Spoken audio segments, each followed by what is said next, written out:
Coming up on Cogeco News, still on the lookout for a North Bay man missing for 3 days now.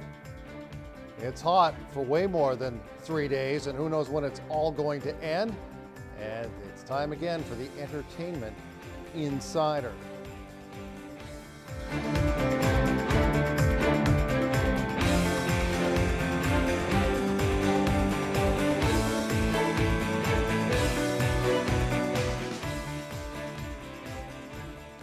Hello again, everybody. Welcome to this Monday edition of Cogeco News. I am Greg Estabrooks. Police continue to ask for help and continue to search for a 48-year-old North Bay man. Stephen Altman was reported missing on Friday. The North Bay resident was last seen at the Northgate Shopping Centre at about 4 p.m. on Friday. He is believed to have left the mall again just about that time. His family was expecting him back home after the short shopping trip, but have had no contact with him since that time. He's described as 5 feet 8 inches tall, weighing 175 pounds with short black hair. He has a tribal tattoo on his left bicep and scars on his right leg. He was wearing a black ball cap, gray t-shirt with a red logo on the front, green khaki shorts, and a black and white van-style shoes. Stephen normally travels on a white-colored Santa Cruz mountain bike, and there it is. Police are concerned for Stephen Altman's well-being and are requesting anyone with any relevant information to please contact them at 705-472-1234. This from Ferris Drive late on Monday afternoon, a one-vehicle collision where a vehicle went into the woods, as a matter of fact. Off the road, no reason given as to why the vehicle went off the road on Ferris Drive, and police weren't saying a whole lot at this time. But this happened again shortly after 4 p.m. on Ferris Drive in the city of North Bay. And if we have more tomorrow, we'll give you more tomorrow. More cases, 2 new cases as of Monday, going from Friday, 37 cases in all. 30 have been resolved, 1 person has passed away, and 6 right now are in isolation. So the numbers have tweaked upward slightly out of almost 15,000 COVID-19 tests being done in various parts of the city at various locations. It's been years, if not decades, if not forever, since North Bay has seen temperatures consistently hit 30 degrees day after day after day, with the humidex way into the 30s. And this has been going on for well over a week. And that is what we're in for a while, as Clark Heipel is updating at Where Else But the Waterfront with the latest on the temperature and the mercury ascending. Well, Greg, to describe the temperatures we have been experiencing over the past week plus as a heat wave would be a little inaccurate to do so. The definition of wave is something that happens suddenly and lasts for a short amount of time. This heat streak, I'm going to dub it as, has been lasting for over a week, and it will last at least another week, bringing us through this entire work week. Daytime temperatures, the max, over 30 degrees for every single day. And as we print off the weather sheets in the morning, the humidex will be described to be in the mid-30s, if not higher. Now combine this with the bright sunny sky, heat exhaustion can happen very quickly, and in worst cases, heat stroke. So vulnerable folks in our community, the young, the old, people with conditions need to be very, very careful. Heat stroke can set in and it can be quite dangerous, if not deadly. So you see behind me, people are cooling off in Lake Nipissing. If you choose to come down to Marathon Beach, please be socially distant to prevent the spread of the coronavirus. I will have your 5-day weather picture later on in this edition of Cogeco News. All you need to know is it's hot, it's sunny, and wear sunscreen. Let's send it back to Greg in the studio. North Bay and area residents continue to mourn the sudden loss of a true leader in all communities, but especially the Francophone community. Lou Gagne passed away suddenly at the age of 61 last Thursday. North Bay Mayor Al McDonald worked alongside Lou on many different occasions for well over a decade and had this to share following her passing. It was a shock to us when we heard the news. She was very kind and caring and soft-spoken. She was a quiet leader that was able to bring people together and make things happen. Everybody loved her. She was a very special individual that made a tremendous difference in our community. We're really going to miss her. Can you gauge the impact? I know about 30 some odd percent of the population in North Bay is Francophone. Can you gauge the impact that she had on not only them, but the community as a whole? Yeah, no question. She was a leader with the Francophone community, but also she was a leader in our community in so many different ways. And, an individual that was able to bring people together to make a difference, to make things happen in our community and do it in a kind, soft-spoken way, and someone that, truly believed in her community. She's going to be missed by not just the Francophone community, but everyone in North Bay that knew her or worked with her. She was an amazing individual. And there will be a celebration of life, a private one at a private residence on Friday, celebrating Lou Gagne's remarkable life in so many different capacities. Well, the latest job report from the Labor Market Group is a little more positive. Couldn't really be any less positive, could it, over the last few months?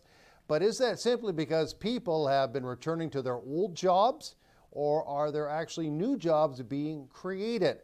A little bit of both, according to the person who dispenses the monthly report.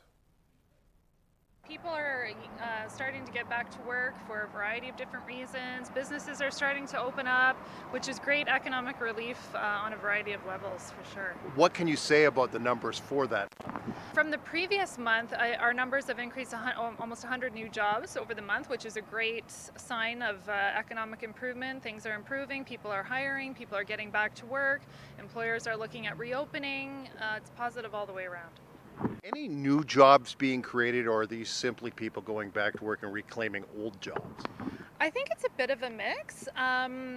Folks that were very fortunate to be on the emergency list were very, very busy during the pandemic. So perhaps some new jobs were opening for those businesses. But mainly it's the new phase that has opened and patios, cashiers, a lot of retail recovery, those types of jobs are all being called back. And looking ahead to the next month or so, we're still waiting on stage 3. That should be a significant bump, shouldn't it? Yes, we're anticipating even more of an increase as the phase 3 opens up, and we're just excited that new businesses are continuing to operate and that our hiring and our labor market will be back on track. Has there been any new industries or cottage industries created because of the pandemic? I wouldn't say new. I mean, definitely ones that were affected deeply in the beginning are slowly starting to recover, such as cottages and tourism. People are still, from some of the numbers, are a little bit reluctant to travel, so it's good to stay local and just support our local businesses. That has been one of the mantras. Please stay local, please support local businesses. I know that's something that you monitor greatly.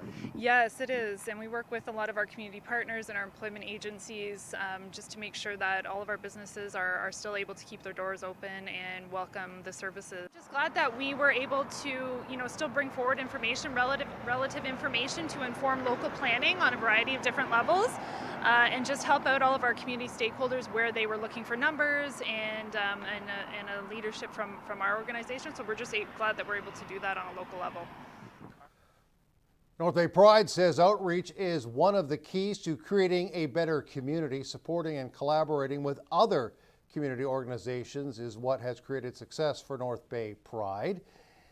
The organization wants to ensure that everyone that serves the 2S LGBTQ plus communities are aware that it will work with them so everyone in all of the communities benefit, and COVID-19 will not be changing any of those opinions. So North Bay Pride is about the entire community. So we want anybody, like if you're a senior LGBT or you're a youth or you're just not feeling that you don't have a community, well, we're here for you. So, and we're also here for other organizations like Out Loud because we want to support them because they're doing good in the community, and that's why we're offering to try to help support some of the youth so they can attend that. best way to explain it, I can give you all the statistics in the world to back this up, but it's kind of like that family gathering, right? You know, you get together and the aunt or uncle says the most inappropriate things, there's an argument in the family, but then somebody in the family has a tragedy or somebody loses their house or something like that. That's when the family comes back together and they, you know, they pick up the pieces and they put that person where they need to be. From what I understand, Out Loud is charging a $20 membership fee per month to help cover their costs, which is, you know, fundraising is hard work. It's definitely a challenge, especially in these times. So we want to kind of get that ball rolling and support 10 youth, and we'll give them a 1 month free membership and support them, so at least they can get some exposure to some of the programs. And hopefully in that we'll challenge other businesses and organizations to do the same thing with us. Important to feel like you have a sense of belonging. I mean, maybe, you know, I can talk about statistics about how many youth, LGBT youth, queer and trans youth, are kicked out of their homes and they're couch surfing.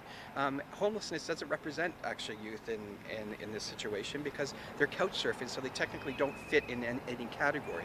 But their family is not supporting, so you got to have chosen family that supports you and encourage you and help you be who you are and in a positive way, so you can move forward in a good way. And the statistics around suicide and LGBT youth is huge. I think the last statistic I saw around trans folks was that almost 100% have either considered suicide, but 50% have actually attempted suicide. And age is not a prerequisite to feeling that way about themselves. Young people, old people can also feel depressed enough to the point where they will consider taking their own life. Right, exactly, and we're in these very strange times, a lot of isolation, and you know, because we can't really do anything due to the pandemic. So, like North Bay Pride, we've postponed until September to actually do a virtual Pride. So, you know, we're still here, we're still working. Like we've tried to figure out the best way we can support as many people as possible. So, like the food bank, when the pandemic started, we actually made a cash donation to them to help them out. So we knew we had the biggest effect on the most amount of people with the few dollars that we do have. Breakdown has arrived on Cogeco News. When we come back, a trip to the dentist, and yes, the Entertainment Insider is here.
Welcome back, everybody. With non-essential appointments being canceled since the pandemic shut down the province back in March, many patients are looking forward to returning to the dentist. Really, they are.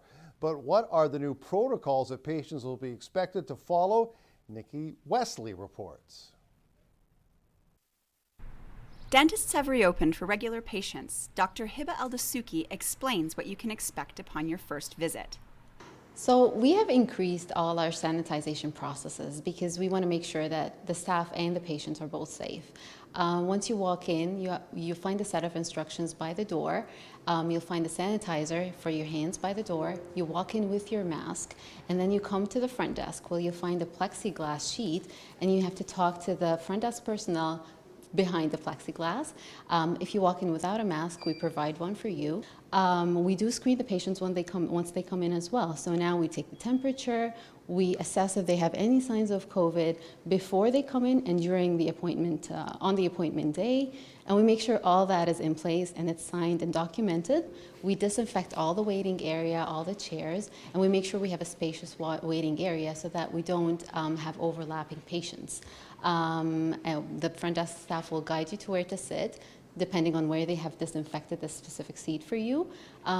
Masking was another thing that we had to change. The patient has to walk in the clinic with a mask until they are seated in the operatory. But once we start working on them, this is when they pull their mask down. But to leave the operatory, they still have to wear the mask. Dentistry's always had really meticulous sanitization procedures. Dr. Aldasuki explains the extra steps they are now taking because of COVID. So once the patient leaves the room, there's usually aerosol generated from the procedures that we had performed with our drills.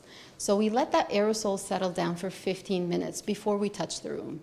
After which, we get in there, we unwrap everything that has been wrapped, remove all the dirty instruments that we've used, disinfect and wipe all the surfaces, and then leave that for a few minutes, come back again and re-disinfect all the surfaces, rewrap everything, and then let the new patient in. How has COVID-19 changed dentistry? So we triage over the phone. We've been using teledentistry as well. We've been doing video calls with the patients to see if they have swellings, if they have other signs and symptoms that could be treated remotely. And then the actual appointment is for the treatment. We do a quick assessment, pre-treatment, doing x-rays and things like that. And once we're sure of our diagnosis, we start right away. In the past, we used to bring them in, do the diagnosis first, take some x-rays, have a chat. But we're trying to eliminate their time on the chair now, or minimize it as much as possible. It's just safer, and it's also for the comfort of the patient, especially when you have an older age group that are more into the compromised age group. They're more liable to get infections, so we try to protect them as much as possible. So I think that will be a good way going forward for the safety of everyone.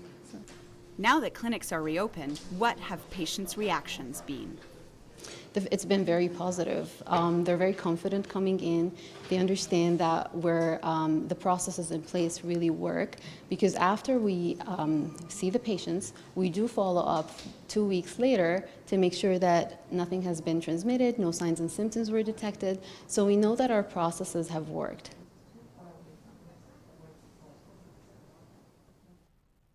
So it is safe. All right, let's move on. Time now for another edition of the Entertainment Insider with Patrick Contant. This week, he takes a look at a film that debuted on Disney Plus over the weekend, the musical Hamilton. Hello everyone, it's Patrick Contant, the Entertainment Insider.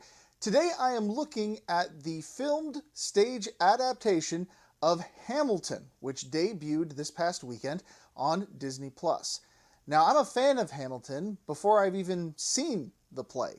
My wife has been playing the soundtrack for years now, ever since it debuted and became a huge hit. Hamilton swept the Tony Awards and, let's be honest, has become a pop culture sensation. But for many, myself included, this was the first chance we had to see the actual show. A little backstory, my wife and I were meant to go see a stage version of this in Ottawa during the spring. COVID-19 put a stop to those plans. So this was our first chance to actually get a look at what the visuals were supposed to be to go along with those fantastic songs. The first thing I want to say right off the bat is this show lives up to the hype. To put it plainly, it's a masterpiece. Lin-Manuel Miranda has crafted a piece of art that I'm predicting will live long, long for generations to follow. Now, that being said, this may not be your type of show.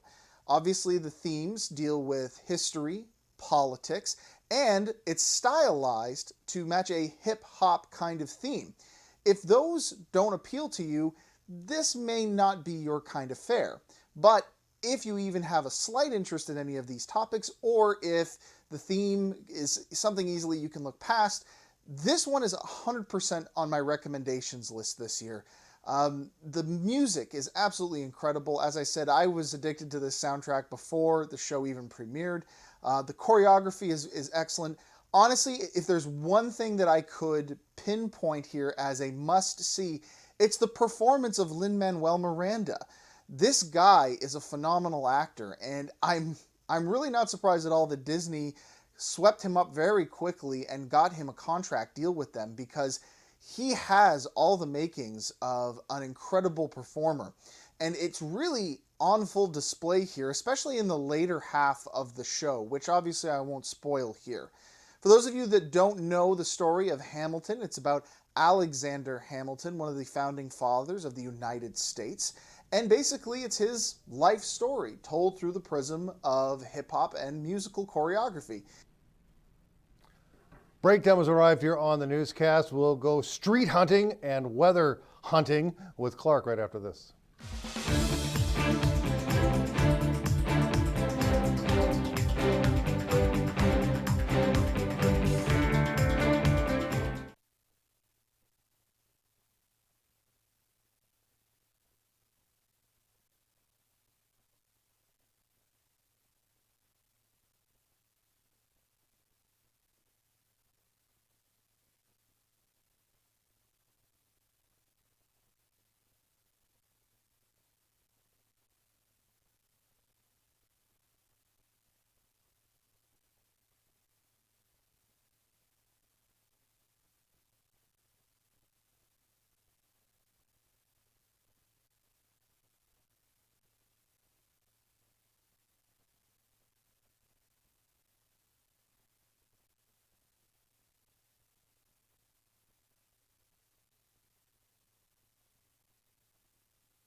Weather is brought to you by Canadore College. Great things happen here. Monday fun day, put on a pot of coffee and let's have a good day. Welcome back to Cogeco News. I'm Clark Heipel here, down off of Mountain Road in Callender. I am here for your 5-day weather forecast brought to you by Canadore College. As you saw previously, a heat warning is in effect. It is going to be very hot all week long. We'll get to the weather picture in just a second. Right now, it's time for episode 14 of Streets You Did Not Know Existed. A little bit of a hiatus as Greg was on vacation last week, so I'm back to delivering the weather forecast today and Wednesday. Episode 15 coming on Wednesday. So if you saw my live Facebook video earlier in the day, I gave some hints away to see if you know, and you were supposed to comment yes or no if you did know the name of the street that I am featuring. And then you're watching me right now to see if you were right. So I gave a pretty good description of where I am. If you head south on Calendar Bay Drive, Highway 94, after the bridge, you take a left, and then that turns into Mountain if you hang another left, and now you drive all the way down to where I am now. Mountain hits a no exit dead end, and then you drive down this street as you take a right. I'm not going to show the street sign just yet. And then this street leads to 2 residences, one of them having a beautiful white picket fence and lots of beautiful trees. So the name of this street is Scottsfield. Correct answer for today's episode is Scottsfield. Let's take a look at the 5-day picture as this heat streak rages on. We head overnight on this Monday night. We're going to have a low of 19, partly cloudy skies. On Tuesday, the 7th of July, mix of sun and cloud. It's going to be very hot, a high of 32, and the humidex making it feel like 38, and there is a risk of a thunderstorm. What a day for Tuesday. Overnight Tuesday night, similar story with Monday night, a low of 19. Wednesday, the 8th of July, sunny skies with a high of 31. Overnight on Wednesday night, we have a low, once again, of 19, clear skies. Thursday, the 9th of July, high of 32. This is wild. And a low of 20, mix of sun and cloud. And Friday, it's my birthday. Greg, Make sure you have 33 candles to put on it. And I'd like something Baltimore Orioles related for my birthday, please. High 31, low 18, mix of sun and cloud. Turning the page back to the almanac, we can tell you Sunday was a nice warm day with a thunderstorm mixed in, lots of lightning strikes. High of 28 and a low of 15. The normals for this time of July, 25 and 13. Well, there you have it. There is your weather picture. Do stay tuned. Our Greg Estabrooks is back from vacation. He is well rested, I hope. He's got your Sportscast right after this.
Sports is brought to you by Tag Construction for all your construction needs. Well, sadly, it's all quiet on the sports front, but we do have a couple of notes. First off, I already got Heupel a birthday present. He's not getting two. A reminder that bingo will be coming up, yes, this week throughout the summer on Wednesday night at 7 o'clock. A lot of bingos were lost during the pandemic. We're going to replace them during the summer. Yes, the dead heat, and it is hot. And finally, I had to put up a picture I sure would annoy her. This is lovely Erin Nicole Estabrooks. This picture's from, 2011. She is now not a teenager anymore. She is now 20 years old. Happy birthday. I love you, Erin Nicole. All right, that's it for news, weather, and sports. Mr. Heupel will be on the set on Tuesday for more Cogeco News.